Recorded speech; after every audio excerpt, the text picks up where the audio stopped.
Okay, there it is. The start of my wicking bed, which has been made from 19mm marine ply and lined inside with one of the best epoxies available. This should be waterproof. I'm not going to test it. It looks waterproof. Made by me, must be.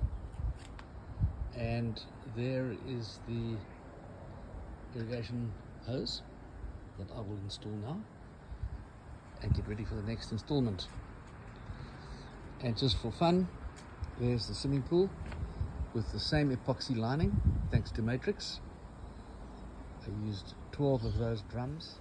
Okay, good morning. So what have we got? I've created here with these irrigation pipes, 100mm diameter, a parking garage, if you like, an underwater dam for the water to be in.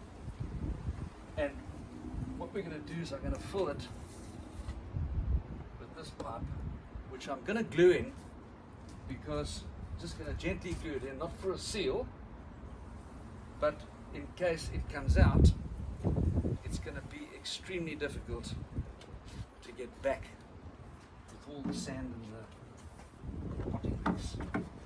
So there we go. That's not going to come out, and this is our filling port. So the principle that I've decided to use is I'm not going to use stone.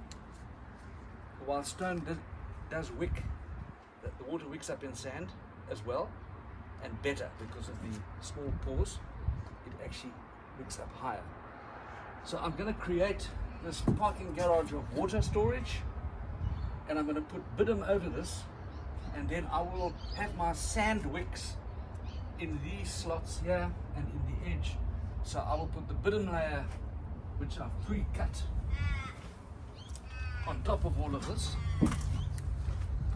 so that the sand doesn't mix into the water reservoir.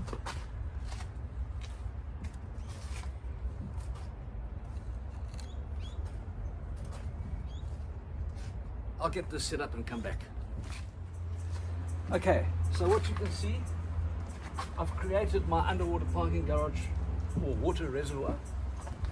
It consists of these pipes, 100mm diameter, which will be 100% water, and these sand tongues or wicks, however you want to say, going down into, and they will also be part of the water reservoir. And it will be in the sand that the water capillary action comes up. So what I'm going to do now is I'm going to put another 2 bags of sand in here, that I get eventually a nice straight homogeneous layer of wicking, and I'll be back. Okay, that's 5 bags of builder's plaster sand in here, and as you can see, I'm expecting these wicking tongues to bring up the water, and I was hoping that this top sand layer, because the pipes are right below, would be a little bit more covered. So I might just go and buy another 2 bags of sand before I close this up and put the vegetable potting mix on top. So I'll be back. Okay, I'm back. This time I've in fact used just the general builder's sand, which is a bit coarser and cheaper. So one of the things that you've got to be very careful of is that you don't overfill this tank, and that fill point should be no higher than your wicking point or your bitumen layer that's going to be on top of this.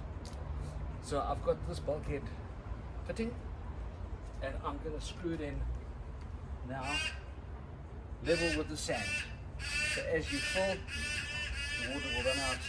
I'll put it on this side so it's easy to see that you're not overfilling, and I'll show you when I'm done. Okay, so the valve is in, there it is, and that's gonna catch any water that overflows.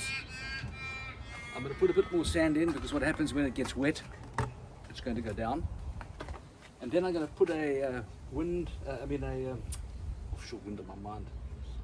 I'm going to put a worm farm in here, in this bucket, and it's probably going to be sitting about there. So, what to do next? I'm going to put the other sand in, I'm going to wet it down, I'm going to fold this and seal it, and I'm going to put another bitumen layer on, and then go and fetch the soil mix. This is 660 by 2.4.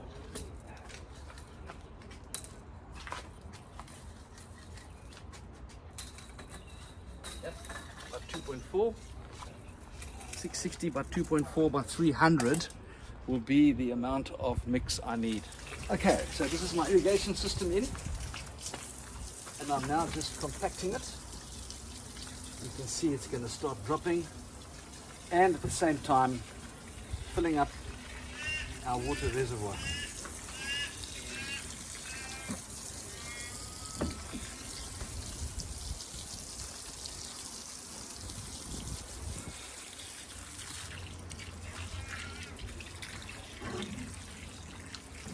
I'll come back once this is done.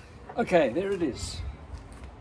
This is going to be our system that waters the upper layer, and you can see there the wicks, for instance, and there's the pipe. So the pipes should be full of water with no sand in. So probably the net volume in this reservoir is probably going to be 80% water, as opposed to if you use stone, probably 80% solids.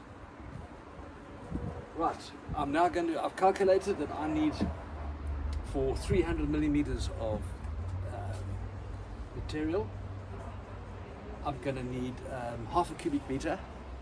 So I'm off to the shop to get half a cubic meter of potting mix, and I'll see you then.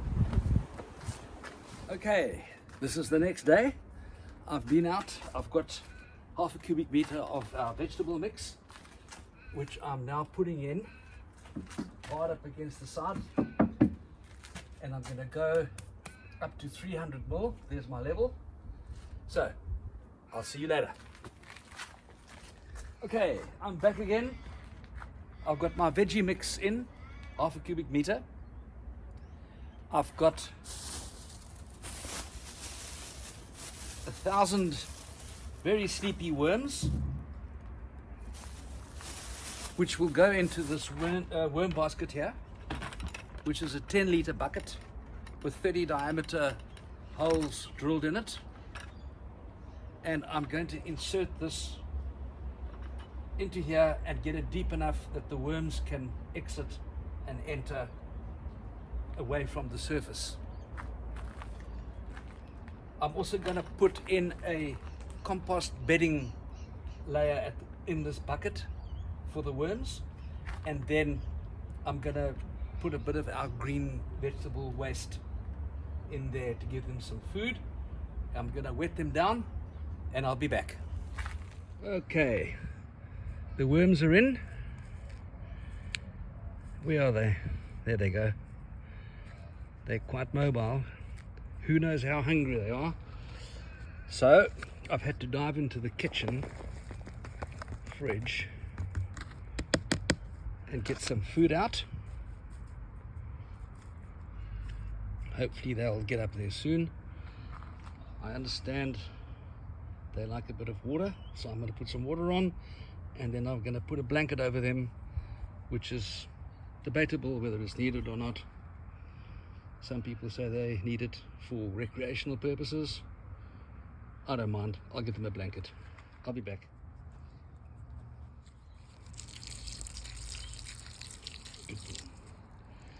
Good wetting with the blanket. I've got a lid which I've put, that'll stop any birds from coming in, and I'll put a little hole in here so that any rainwater that falls will go inside. My next task, of course, is to learn what to do with these.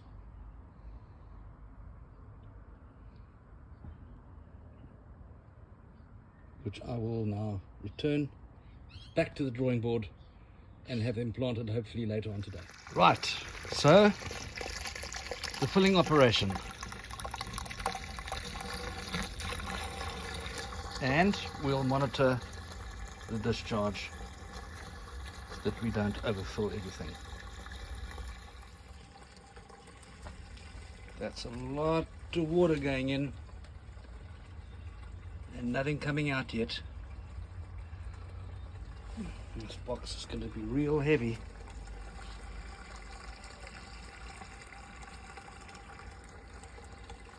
Right, there we go. Water's coming out.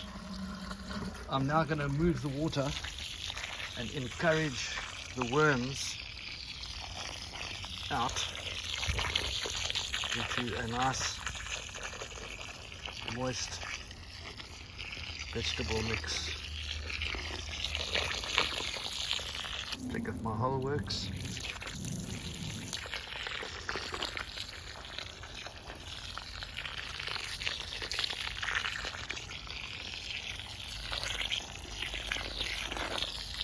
I sort of put compost between this bucket and the vegetable mix. Working quite well.